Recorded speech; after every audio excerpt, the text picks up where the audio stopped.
എന്താണ് സൂഫിസം? ആരാണ് സൂഫി?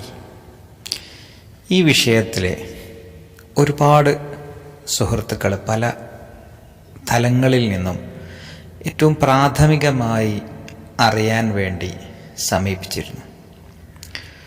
ഏറ്റവും പ്രാഥമികമായി സൂഫി എന്ന വാക്കോ സൂഫിസം എന്ന പ്രയോഗമോ സിനിമകളിലോ മറ്റ് ഗ്രന്ഥങ്ങളിലോ പറഞ്ഞു കേട്ടോ മാത്രം അറിവുള്ള പല വിഭാഗങ്ങളിൽ നിന്നുള്ള വൈവിധ്യങ്ങളായ വഴിത്താരകളിലുള്ള ആളുകൾ ഏറ്റവും ലളിതമായി എന്താണ് സൂഫിസം, ആരാണ് സൂഫി എന്നറിയാൻ ആഗ്രഹിച്ചു വരുന്നു. അവർക്ക് വേണ്ടിയാണ് ഇപ്പോൾ സംസാരിക്കുന്നത്.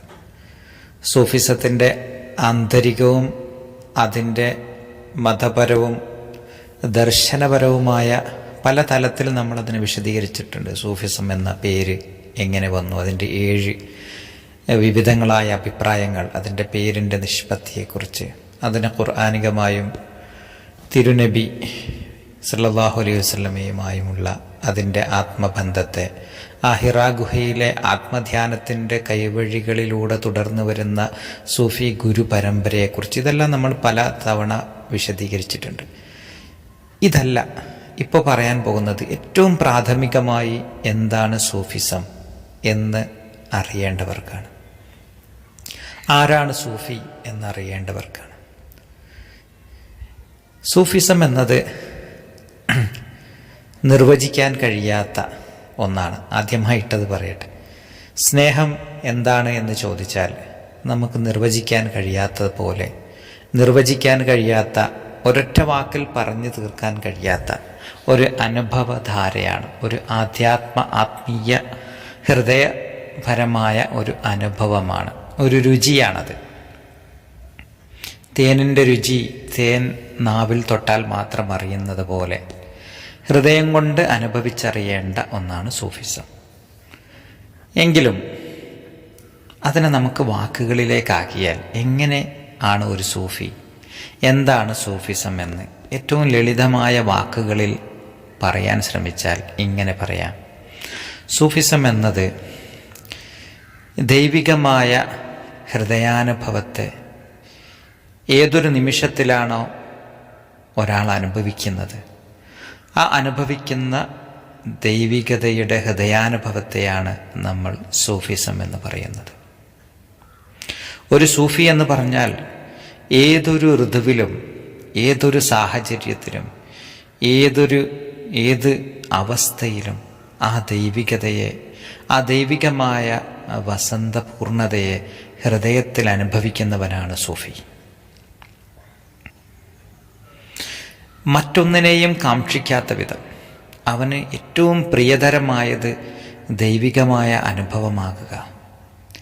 ഏതൊരു വസ്തുവിൽ നിന്നും, ഏതൊരു വഴിയിൽ നിന്നും, ഏതൊരു വ്യക്തിയിൽ നിന്നും, ഏതൊരു ശക്തിയിൽ നിന്നും അവൻ സ്പർശിച്ചു പോകുന്ന വഴിത്താരകളിലെല്ലാം ദൈവികതയുടെ സ്പർശം ഹൃദയത്തിൽ അനുഭവിക്കുന്നവനാരോ അവനാണ് സൂഫി.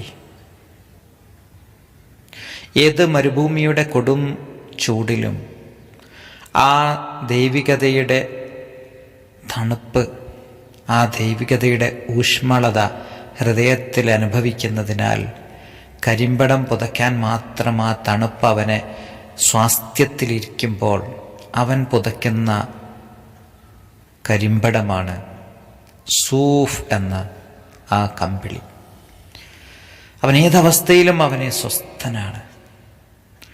കാരണം എന്ത് സംഭവിച്ചാലും സർവസ്തുതിയും ആ ദൈവത്തിനാണ്, ആ പരാശക്തിക്കാണ് എന്ന് പറയാൻ കഴിയുന്ന ഹൃദയാവസ്ഥ ഏതൊരിക്കലാണ് ഒരാളിൽ വന്ന് വിടുന്നത്.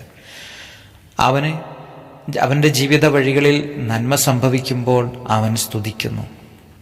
അവന് വിഷമകരമായ വഴികൾ അവനിലേക്ക് വന്നെത്തുമ്പോൾ അതിനെയും അവൻ സ്തുതിയോടെ കാണുന്നു.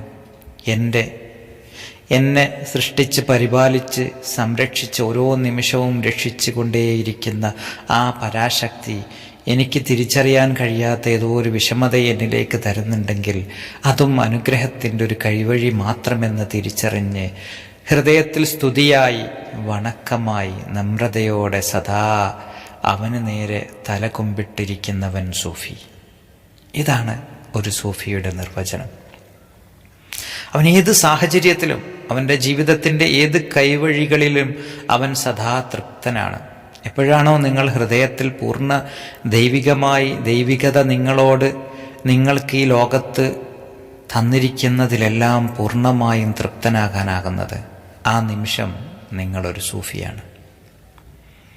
ഈ ലോകത്തിൻ്റെ ഏതവസ്ഥകളിലും അൽഹംദുലില്ലാഹി അലാ കുല്ലി ഹാൽ എന്ന് സൂഫികൾ പറയും. സർവ അവസ്ഥകളിലും സർവസ്തുതികളും സർവകൃതജ്ഞതയും, ഹൃദയം കൃതജ്ഞത കൊണ്ട് നിറവുള്ളവനാരോ അവനാണ് സൂഫി. അവനെപ്പോഴും കൃതജ്ഞതയിലാണ്, അവൻ്റെ ഹൃദയത്തിൽ എപ്പോഴും നന്ദിയാണ്. ആ നന്ദി പറഞ്ഞ് തീരാത്ത നന്ദിയാണ് അവന്. തീരാത്ത നിറവാണ് ഹൃദയത്തിൽ, തീരാത്ത സ്തുതിയാണ് അവൻ്റെ ഹൃദയം. അവൻ്റെ ഹൃദയം ഓരോ നിമിഷവും സ്തുതിയാൽ ശ്രുതി മീട്ടുകയാണ്. അവനാണ് സൂഫി. അവൻ്റെ നാവുകൾ നിതാന്തമായി ആ ദിവ്യപ്രകാശത്തെ സ്മരിച്ചുകൊണ്ട്, ആ പ്രണയഭാജനത്തിൻ്റെ നാമമല്ലാത്തതൊന്നും പറയാൻ കഴിയാത്ത വിധം, മറ്റൊന്നിലും ആനന്ദമില്ലാത്ത വിധം ആ നാമം ഉരുവിട്ടുകൊണ്ടിരിക്കുന്നവനാണ് സൂഫി. അവൻ കാണുന്ന കാഴ്ചകളിലെല്ലാം ഏതേതെല്ലാം കാഴ്ചകൾ കാണുന്നോ ആ കാഴ്ചകൾക്കെല്ലാം അപ്പുറത്തെ ആ ദിവ്യപ്രകാശത്തിൻ്റെ ഹൃദയവലയത്തെ ഹൃദയം കൊണ്ട് പുണർന്നറിയുന്നവനാരോ അവനാണ് സൂഫി. അവൻ കേൾക്കുന്ന ശബ്ദങ്ങളിലെല്ലാം, അവൻ കേൾക്കുന്ന രാഗധാരകളിലെല്ലാം, അവൻ ശ്രുതി മീട്ടുന്ന പ്രകൃതിയുടെ താളലയങ്ങളിലെല്ലാം, ഓരോ ശ്രുതിയിലും രാഗത്തിലും താളത്തിലുമെല്ലാം അവൻ കേട്ടുകൊണ്ടേയിരിക്കുന്ന ആ ദിവ്യമായ ശബ്ദമുണ്ടല്ലോ, സർവശബ്ദങ്ങൾക്കും അപ്പുറത്തുള്ള മൗനത്തിൻ്റെ ഹൃദ്യമായ വീണമീട്ടൽ, അത് ചെവികളിലൂടെ ഹൃദയം കൊണ്ട് അനുഭവിച്ച് അതിൻ്റെ രാഗധാരയിൽ സദാ മുഴുകി ആ ഹൃദയലയം അനുഭവിക്കുന്നവനാരോ അവനാണ് സൂഫി. ഏതൊരു സ്പർശമാണോ, ഏതൊരു രുചിയാണോ, ഏതൊരു ഗന്ധമാണോ അവൻ അനുഭവിക്കുന്നത്, അവൻ്റെ വഴികളിലൂടെ കടന്നു പോകുന്ന രുചിയിലും ഗന്ധത്തിലും സ്പർശത്തിലുമെല്ലാം, അവൻ തൊടുന്നതും മണക്കുന്നതും രുചിക്കുന്നതുമെല്ലാം ആ ദൈവികതയെ മാത്രമായി ഏതൊരു നിമിഷമാണോ അവൻ അനുഭവസ്ഥമാക്കുന്നത് അവനാണ് സൂഫി.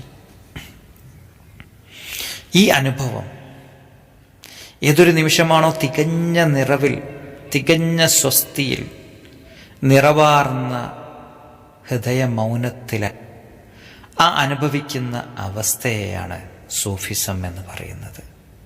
ഒരുപാട് ദാർശനികതകളോ തത്വചിന്തകളോ തത്വസംഹിതകളോ വൈജ്ഞാനിക പ്രഘോഷണങ്ങളോ ഒന്നും ഒരു സൂഫിക്ക് ആവശ്യമില്ല. അവൻ്റെ ഹൃദയം ഏതൊരു നിമിഷം ആ ദൈവികതയിൽ നിലകൊള്ളുന്നോ അവൻ സൂഫിയാണ്. ഏതൊരു നിമിഷമാണോ അവൻ്റെ ഹൃദയം ആ ദൈവികതയിൽ നിന്ന് വഴിതെറ്റി പദാർത്ഥത്തിൽ പതിക്കുന്നത്, അപ്പോൾ അവൻ സൂഫി അല്ലാതാകുന്നു. അവൻ്റെ ഗഫലത്തിൻ്റെ നിമിഷം, ഗഫലത്ത് എന്ന് സൂഫികൾ പറയും, അശ്രദ്ധമായ അജാഗ്രമായ ആ ദൈവികതയിൽ നിന്ന് വേർപെട്ടു പോകുന്ന നിമിഷമെല്ലാം അവൻ സൂഫിയിൽ നിന്ന് വേർപെട്ടു പോകുന്നു. ഏതൊക്കെ നിമിഷങ്ങളിൽ അവൻ ജാഗ്രതയോടെ, ആ പൂർണ്ണ ശ്രദ്ധയോടെ, ആ ഹൃദയ ധ്യാനത്തോടെ ആ ദൈവികതയെ മാത്രം അവൻ്റെ ഉള്ളിൽ നിറയുന്നോ അപ്പോൾ അവൻ സൂഫിയാണ്. അവൻ ഏത് സിംഹാസനത്തിലിരുന്നാലും അവൻ സൂഫിയാണ്. ഏത് ഭിക്ഷാപാത്രവുമായി ഒരു യാചകനായി അലഞ്ഞു നടക്കുമ്പോഴും അവൻ സൂഫിയാണ്. ഇത് രണ്ടും അവനിൽ മാറ്റം വരുത്തുന്നില്ല അവൻ്റെ ഹൃദയത്തിൻ്റെ ബോധ്യമല്ലാതെ. ആ ഹൃദയബോധ്യത്തിൽ നിറഞ്ഞ നിറവായ ആ ദൈവികതയുടെ ഹൃദയ വസന്തം നിറയുന്നത് എപ്പോഴാണോ ആ ഹൃദയ വസന്തത്തെയാണ് നാം സൂഫിസം എന്ന് പറയുന്നത്. ആ ഹൃദയ വസന്തം സദാ അനുഭവിച്ചു കൊണ്ടിരിക്കുന്നവനെ നാം സൂഫി എന്നും പറയുന്നു. എല്ലാവരോടും സ്നേഹം. നന്ദി.